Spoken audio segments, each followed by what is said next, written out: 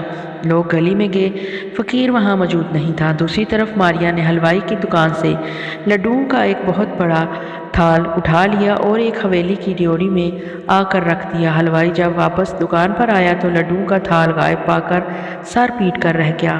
لوگوں میں لٹ گیا، یہاں پوریاں کا تھال غائب تھا، اب لڈوؤں کا تھال بھی غائب ہو گیا۔ میری دکان پر بھوتوں نے قبضہ کر لیا ہے، میں لٹ گیا۔ ماریا ڈیوڑی کے دروازے پر کھڑی یہ سب کچھ دیکھ کر ہنستی رہی۔ پھر اس نے لڈوؤں کا تھال اٹھایا اور اس میں سے 6-7 لڈو خود کھائے اور باقی ایک جگہ بچوں کی جھولی میں ڈال دیے۔ یہ بچے زمین پر بیٹھے سبق پڑھ رہے تھے کہ ان کی جھولیوں میں دھڑا دھڑ لڈو گرنے لگے۔ پہلے وہ حیران ہوئے، پھر خوشی سے شور مچانے لگے، آہا لڈو دیے ہمیں، دیوتاؤں نے لڈو دیے۔ وہ شور مچاتے لڈو کھاتے حلوائی کی دکان کے آگے سے گزرے تو حلوائی نے اپنے لڈو پہچان لیے۔ وہ گدی پر سے اٹھ کر لڑکوں کے پیچھے بھاگا، مگر لڑکے بھلا اس کے ہاتھ کب آتے؟ وہ شہر کی گلی کوچوں میں گم ہو چکے تھے۔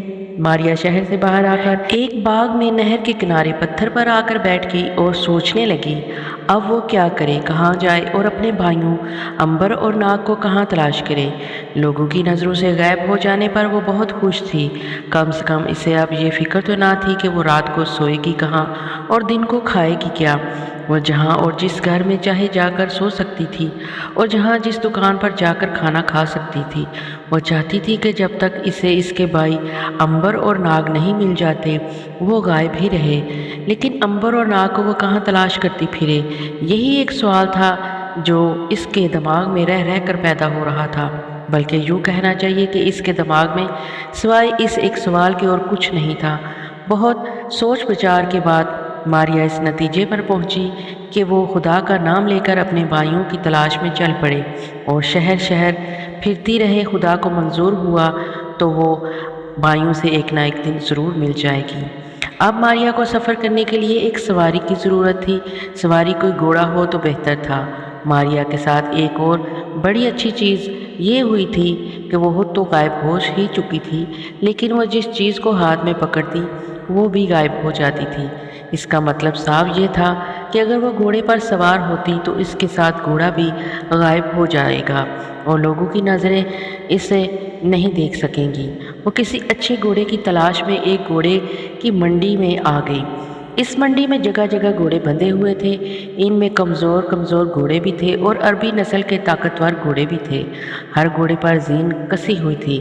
ماریا منڈی میں چلتی پھرتی ایک عربی گھوڑے کے پاس آ کر کھڑی ہو گئی۔ اس گھوڑے کی زین کے ساتھ بستر اور پانی کی چھاگل بھی لٹک رہی تھی۔ یہ گھوڑا سفر کے لیے بڑا شاندار اور موزوں تھا۔ 2-4 بیپاری اس کے پاس کھڑے گھوڑے کو بڑے غور اور شوق سے دیکھ رہے تھے۔ ماریا نے وقت ضائع کرنا مناسب نہ سمجھا، اسے یہ گھوڑا پسند آ گیا تھا اور وہ اسی پر سوار ہو کر سفر کرنا چاہتی تھی۔ چنانچہ اس نے بغیر کسی جھجک کے آگے بڑھ کر گھوڑے کی بھاگ تھامی اور رکاب میں پاؤں رکھا اس پر سوار ہو گئی۔ ماریا کا گھوڑے پر سوار ہونا تھا کہ گھوڑا سب لوگوں کی نظروں سے اوجھل ہو گیا۔ کچھ لوگ ڈر کے مارے وہاں سے اٹھ کر دوڑ پڑے اور باقی پتھر کے بت بنے ایک دوسرے کو دیکھتے رہ گئے۔ بیپاری جس کا گھوڑا تھا حیرانی سے ادھر ادھر تکنے لگا۔ وہ ہر ایک کا منہ دیکھتا اور پوچھتا، ارے بھائی میرا گھوڑا کہاں چلا گیا، میرا گھوڑا کہاں چلا گیا؟ وہ ابھی یہیں کھڑا تھا۔ وہ گھوڑا ماریا کے نیچے تھا اور وہ شہر سے باہر نکل چکی تھی۔ گھوڑا اور ماریا دونوں غائب تھے، نہ کسی کو گھوڑا دکھائی دیتا تھا اور نہ اس پر بیٹھی ہوئی ماریا نظر آتی تھی۔ گھوڑے کے چلنے کی آواز بھی سنائی نہیں دے رہی تھی۔ شہر سے باہر آ کر ماریا ایک کچی سڑک پر سوار ہو گئی جو چھوٹے چھوٹے ٹیلوں اور گھاٹیوں میں سے گزرتی ہوئی دریائے کنارے والے جنگل میں چلی گئی تھی۔ ماریا ان گھاٹیوں اور ٹیلوں میں پہلے سفر کر چکی تھی۔ یہ رستہ گھاٹیوں اور دریاؤں، جنگلوں اور ٹیلوں میں سے ہوتا ہوا شہر وارانسی کی طرف چلا جاتا تھا۔ دریائے گوماماتی صرف ایک ایسا مقام تھا جہاں سے ایک سڑک جو کہ کچی تھی کالی کٹ اور آسام کی طرف جاتی تھی۔ کالی کٹ اور آسام سے آگے ہمالیہ پہاڑ کا سلسلہ شروع ہو جاتا تھا جس کے اوپر نندن سر کی جھیل تھی۔ ماریا اتنا لمبا سفر تو نہیں کر سکتی تھی، لیکن اگر رستے میں کسی جگہ وہ اپنے بھائیوں کو تلاش نہ کر سکی تو ظاہر ہے اس کی باقی زندگی سفر میں ہی بسر ہونی تھی۔ اسے امید تھی کہ اس جنگل اور گھاٹیوں میں سے نکل کر وہ کسی نہ کسی بستی یا شہر میں امبر اور ناگ کو ضرور ڈھونڈ لے گی۔ آخر وہ کہاں جا سکتے ہیں، انہیں یہیں کہیں ہونا چاہیے۔ وارانسی کی سمت وہ نہیں جا سکتی تھی کیونکہ وہاں کے راجا سے ان کی دشمنی تھی۔ یہ تو اس کے خواب و خیال میں بھی نہیں تھا کہ ناگ کے ٹکڑے ٹکڑے ہو چکے ہیں اور امبر اسے جھیل نندن سر ہمالیہ پہاڑیوں میں لے جانے کی تیاریاں کر رہا ہے۔ امبر بوڑھے کے پاس رہ کر ہمالیہ کی طرف جانے کی تیاریاں مکمل کر چکا تھا۔ اس نے کسی سے اس کا ذکر نہیں کیا تھا اس لیے کہ وہ ناگ کی لاش اور سندل والے چھوٹے سے ڈبے کے معاملے میں سخت رازداری برتنا چاہتا تھا۔ ادھر کاہن کو کسی نہ کسی طرح خبر ہو گئی کہ اس کا سخت دشمن امبر شہر سے باہر جا رہا ہے۔ یہ ایک طرح سے اس کی شکست تھی۔ اگر امبر چلا گیا تو وہ اس سے اپنی بربادی کا بدلہ کیسے لے سکتا تھا؟ اس نے اسی وقت پھپھے کٹنی سوانا کو بلایا اور کہا، سوانا، تم آسمان کی تھیلی اتار بھی لاتی ہو اور پھر واپس بھی جا کر لگا آتی ہو۔ کسی طرح ہمارے دشمن کو نیست و نابود کر دو تو جانے وہ شہر کو چھوڑ کر جا رہا ہے۔ سوانا نے پوچھا، بھائی وہ کب یہاں سے جا رہا ہے؟ کاہن نے کہا، کوئی پتہ نہیں، بہرحال میرے جاسوس نے اتنی اطلاع دی ہے کہ وہ جانے کی تیاریاں کر چکا ہے اور اب کسی وقت بھی اس شہر سے روانہ ہو سکتا ہے۔ سوانا بولی، اس کا مطلب یہ ہے کہ اب ہمیں انتظار نہیں کرنا چاہیے اور اپنا وار چلا دینا چاہیے۔ ہاں، یہی میں چاہتا ہوں۔ تو تم فکر نہ کرو، آج ہی میں اس کے گھر پہنچ کر حملہ کرتی ہوں۔ کاہن نے پوچھا، تمہارے حملے کا طریقہ کیا ہوگا؟ کیا تم اس کو قتل کرو گی؟ سوانا ہنس پڑی، یہ دقیانوسی کام میں نہیں کرتی کاہن، میں تو اس پر سانپ چھوڑ دوں گی۔ جس گھر میں وہ رہتا ہے وہاں میں نے واقفیت پیدا کر لی ہے، میں آج ہی امبر کا کام تمام کرتی ہوں۔ کاہن نے کہا، شاباش، لیکن دیکھنا ناکام ہرگز واپس نہیں آنا، تو مجھ سے برا کوئی نہیں ہوگا۔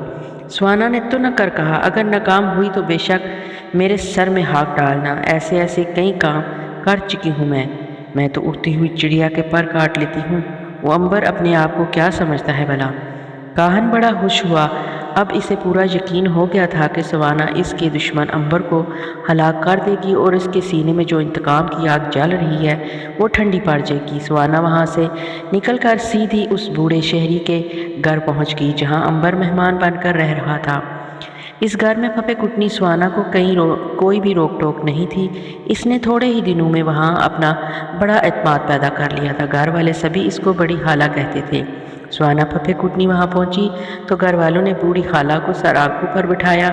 وہ گھر میں ادھر ادھر بہانے چکر لگا کر یہ معلوم کرنے لگی کہ اس کا دشمن امبر کہاں ہے۔ اسے ایک کمرے سے امبر نظر آ گیا۔ سوانا اس کے کمرے میں داخل ہوگی۔ اس نے امبر سے بھی واقفیت پیدا کر لی تھی اور امبر بھی اسے سمجھے بغیر بڑی خالہ کہہ کر ہی پکارتا تھا۔ امبر کے خیال میں کبھی یہ بات ہی نہیں آئی تھی کہ یہ بوڑھی مکار عورت اس کی جان کی دشمن بن کر وہاں آئی ہے۔ امبر اس وقت کمرے میں بیٹھا سندل والا لکڑی کا ڈبہ کھول کر اپنی جگری دوست ناگ کی لاش کے ٹکڑوں کو غور سے دیکھ رہا تھا۔ ٹکڑے اسی طرح تر و تازہ تھے، وہ خراب نہیں ہوئے تھے۔ یہ بھی ناگ کے دوبارہ زندہ ہو جانے کی ایک نشانی تھی۔ امبر نے ہر ٹکڑے کو دھو کر صاف کر کے پھر ڈبے میں رکھا اور تازہ سندل لگا کر ڈبہ بند ہی کرنے والا تھا کہ سوانا کمرے میں داخل ہوئی۔ میں واری اپنے بیٹے پر، سنا ہے تم جا رہی ہو بیٹا؟ امبر پہلے تو حیران ہوا کہ اس کے جانے کی خبر اسے کس نے دے دی، کیونکہ وہاں سوائے صاحب خانہ یا اس کی بیگم کے اور کسی کو معلوم نہیں تھا کہ امبر جا رہا ہے۔ پھر اس نے سوچا کہ بڑی خالہ ایک نیک عورت ہے، اس کو کسی نے بتا دیا ہوگا۔ اس نے کوئی خاص پرواہ نہیں کی اور مسکرا کر سوانا کی طرف دیکھ کر کہا، ہاں خالہ، اب بہت آپ کے شہر میں رہ لیا، یہاں کی خوب سیر کی، آپ لوگوں نے بڑی وقت کی، اب آگے چل کر اپنا کام کرنا چاہیے، آخر کوئی کب تک کہیں رہ سکتا ہے؟ سوانا نے ٹھنڈا سانس بھر کر کہا، یہ تو تم ٹھیک کہتے ہو بیٹا، اس دنیا میں مسافروں کے ٹھکانے بدلتے رہتے ہیں، آج یہاں کل وہاں، یہی اس دنیا کے سفر کی ریت ہے۔ مکار بڑھیا ساتھ ساتھ باتیں بھی کرتی جا رہی تھی اور ساتھ ہی ساتھ بڑی ہوشیاری سے اس زہریلے کالے سانپ کو بھی جیب سے نکال رہی تھی جو وہ اس مقصد کے لیے ساتھ لائی تھی کہ اس سے امبر کو ڈسوا کر مروا دے گی۔ اس نے بڑی چلاکی سے سانپ نکال کر امبر کے پیچھے پلنگ پر چھوڑ دیا۔ اس سے باتیں بھی کرتی رہی، اچھا بیٹا، جہاں بھی جاؤ خوش رہو اور ہمیں یاد کرتے رہنا، ہماری دعائیں تمہارے ساتھ ہیں۔ امبر نے کہا، بڑی خالہ، مجھے بس تمہاری دعاؤں کی ضرورت ہے۔ اس وقت تک سانپ امبر کی پشت یعنی پیٹھ کے پیچھے پہنچ کر اپنا پھن کھڑا کر چکا تھا۔ سوانا کو جب یقین ہو گیا کہ اب امبر اس سانپ کے حملے سے بچ نہیں سکے گا تو اس نے ایک دم شور مچا دیا۔ ہائے ہائے سانپ سانپ، امبر بچو، یہ سانپ ایسا تھا کہ اس کی فطرت میں تھا کہ شور کی آواز سن کر فوراً حملہ کر دیتا تھا۔ امبر نے چونک کر پیچھے دیکھا اور سانپ نے شور کی آواز سن کر اچھل کر امبر کی گردن پر ڈس لیا۔ امبر نے بڑے آرام سے ہاتھ بڑھا کر سانپ کو پکڑ لیا۔ مکار پھپھے کٹنی نے یوں ہی ویویلا کرنا شروع کر دیا، ہائے بیٹا، اسے چھوڑ دو، تمہیں اس نے کاٹ لیا ہے، جلدی سے کسی حکیم کے پاس چلو۔ حالانکہ مکار عورت کو اچھی طرح سے معلوم تھا کہ اس ناک کا کانٹا بڑی مشکل سے ایک گھڑی نکالتا ہے، ڈسے جانے کے بعد 2-3 سیکنڈ کے بعد وہ نیلا ہو کر مر جاتا ہے، مگر امبر بڑے سکون کے ساتھ بیٹھا سانپ کو مٹھی میں پکڑے غور سے اسے دیکھ رہا تھا۔ وہ سمجھ گیا کہ یہ ساری شرارت سوانا بڑھیا کی ہے اور سانپ اسی نے جیب سے نکال کر وہاں چھوڑا ہے، مگر وہ بوڑھی خالہ کو شرمندہ نہیں کرنا چاہتا تھا کیونکہ اس کا تو کچھ نہیں بگڑا تھا۔ اس نے مسکرا کر کہا، بڑی خالہ گھبراؤ نہیں، اگر اس سے بھی زیادہ زہریلا سانپ مجھے کاٹ لے گا تو مجھے کچھ نہیں ہو سکتا، میرا خون ہی ایسا ہے کہ مجھ پر زہر کا اثر نہیں ہوتا۔ مکار سوانا نے جب دیکھا کہ امبر پر کوئی زہر کا اثر نہیں ہو رہا تو وہ دنگ رہ گئی۔ وہ سمجھ گئی کہ اس نوجوان نے صبح ضرور کوئی جڑی بوٹی کھا لی ہے جس کی وجہ سے سانپ کا زہر بے اثر ہو گیا ہے۔ تھوڑی دیر بعد سوانا نے کہا، بیٹے تمہیں نہیں معلوم یہ بڑا زہریلا سانپ ہے، اس کا کانٹا پانی نہیں مانگتا، جلدی سے حکیم کے پاس جا کر کوئی دوا کھا لو تاکہ تمہاری زندگی بچ جائے۔ امبر نے مسکرا کر کہا، بڑی خالہ میری زندگی کی تم فکر نہ کرو، تم اپنی زندگی کی خیر مناؤ۔ یہ کہہ کر امبر نے سانپ کا منہ بڑھیا عورت کی طرف کر دیا۔ سوانا ڈر کر پیچھے ہٹ گئی۔ ہائے ہائے بیٹا، مجھے کیوں مارنے لگے ہو؟ میں نے کسی کا کیا بگاڑا ہے؟ پرے ہٹاؤ اسے، پرے ہٹاؤ۔ امبر نے ہنس کر سانپ کو پرے ہٹا لیا اور پھر اسے اپنی جیب میں ڈال دیا اور جیب کے اوپر کپڑے ٹھوس کر بولا، بڑی خالہ یہ سانپ میرے پاس تمہاری یا جس کسی نے بھی یہ سانپ ادھر چھوڑا ہے وہ امانت بن کر رہے گا، وقت آنے پر میں ضرور اسے واپس کر دوں گا۔ پھپھے کٹنی سمجھ گئی کہ امبر بات کی تہہ تک پہنچ گیا ہے، اب بات کو کھولنا فضول ہے۔ وہ چپکے سے اٹھی اور بڑی تیزی سے واپس بھاگ گئی۔ شہر سے باہر والی سرائے میں جا کر اس نے کاہن کو ساری کہانی سنا ڈالی۔ کاہن خاموشی سے سوانا کی کہانی سنتا رہا، پھر کہنے لگا، ضرور اس کے پاس سانپ کے کانٹے کا کوئی منتر ہے، ورنہ یہ سانپ سب سے زہریلا سانپ تھا، اس کے ڈسنے سے کوئی انسان نہیں بچ سکتا۔ انسان کیا، اگر یہ کسی ہاتھی کو بھی ڈس دے تو وہ کھڑے کھڑے نیچے گر پڑے۔ امبر نے ضرور سانپ کا کوئی منتر یاد کر رکھا ہے جس کی وجہ سے اس پر زہر کا اثر نہیں ہوا۔ سوانا بولی، اس نے میری آنکھوں کے سامنے سانپ کو انگلیوں سے پکڑ کر اٹھایا اور جیب میں رکھ لیا اور کہنے لگا، بڑی خالہ یہ اس شخص کی امانت ہے جس نے اسے میرے پاس بھیجا تھا۔ کاہن کے چہرے پر نفرت پیدا ہوئی، وہ ابھی اس قابل نہیں ہوا کہ میرا مقابلہ کر سکے، اگر اسے علم ہو بھی گیا ہے کہ میں اس کا دشمن ہوں تو مجھے کوئی پرواہ نہیں، میں اس سے اپنی تباہی کا بدلہ ضرور لوں گا۔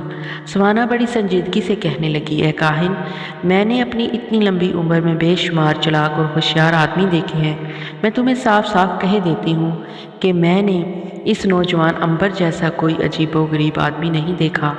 تم کہتے ہو کہ اس کے پاس کوئی منتر ہے جسے پڑھ کر وہ سانپ کے زہر سے بچ گیا، لیکن میں کہوں گی کہ وہ اپنے اندر کوئی زبردست چھپی ہوئی طاقت رکھتا ہے، میں نہیں جانتی کہ وہ کیا ہے، مگر کوئی بہت بڑی طاقت ضرور اس کے اندر موجود ہے جس نے اسے زہریلے سانپ کے زہر سے محفوظ رکھا۔ کاہن نے غصے میں سوانا کو جھڑک دیا، خاموش بڑھیا، یہ ثابت کرنے کی کوشش نہ کر کہ امبر مجھ سے بڑھ کر طاقتور ہے، وہ مجھ سے بڑھ کر نہیں ہے، میں بہت جلد اس سے بدلہ لوں گا، انتقام لوں گا، وہ میرے انتقام سے بچ نہیں سکے گا، پھر تمہیں اپنے آپ معلوم ہو جائے گا کہ امبر زیادہ طاقتور ہے یا میں، جو کہ اس شہر کے سب سے بڑے بت کدے کا کاہن ہوں۔ اگرچہ میرا بت کدہ ویران کر دیا گیا، مگر میں اب بھی سب سے بڑا کاہن ہوں۔ سوانا نے اس کا کوئی جواب نہ دیا اور وہاں سے چلی گئی۔ کاہن گہری سوچ میں ڈوبا ہوا کمرے میں ادھر ادھر ٹہلنے لگا کہ وہ امبر سے کیسے بدلہ لے۔ اسے یہ بھی معلوم ہو گیا تھا کہ وہ بہت جلد اس شہر سے واپس جا رہا ہے، اس لیے وہ جلدی سے جلدی اپنی کارروائی کر دینا چاہتا تھا۔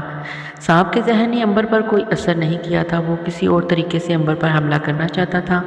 سانپ کے واقعے کے اگلے روز امبر نے بوڑھے میزبان سے اجازت لی اور گھوڑے پر سوار ہو کر اپنے سفر پر چل پڑا۔ شہر کے لوگ اسے چھوڑنے باہر تک آئے۔ کاہن کو خبر مل گئی کہ امبر جا رہا ہے۔ اس نے فیصلہ کر لیا کہ وہ امبر کا پیچھا کرے گا اور رستے میں کسی جنگل میں اسے ہلاک کر دے گا۔